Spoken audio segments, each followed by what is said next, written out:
আব্বা, কি হইছে বাবু সোনা চান্দের কোনা কান্দোকা?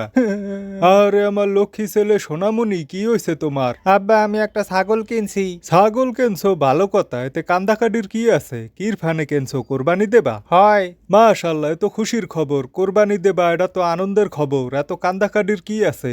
আব্বা ছাগলটার দাম অনেক বেশি। তো কি হইছে, কোরবানির ছাগলের দাম তো একটু বেশি হইবেই। টাহা পয়সা লইয়া তোমার অত চিন্তা করা লাগবে না। তোমার আব্বা সরকারি চাকরি করি না, টাহা পয়সা মোর কাছে হাতের ময়লা। তাহলে আব্বা ছাগলের দাম আপনি দেবেন? অবশ্যই দেব আব্বা। কয় টাহা? 15 লক্ষ। হ্যাঁ? কত?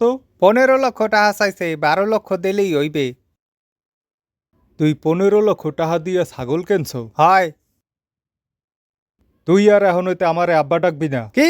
কিন্তু আব্বা সব হালার পো, কেডা তোর আব্বা? তুই আব্বা ডাহস কারে? মুই তোর বাপ না। এটা আবার কেমন কথা আব্বা? আবার আব্বা কস হালার ফালা, 15 লক্ষ টাহা দিয়া ছাগল কেনছো, টাহা কি গাছে ধরে?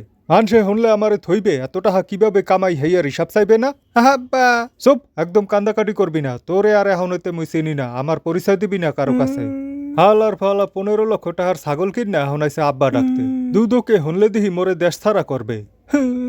সম্পর্ক বদলে গেল একটি ছাগলে, পিতার কাছে পুত্র পর হলো রে।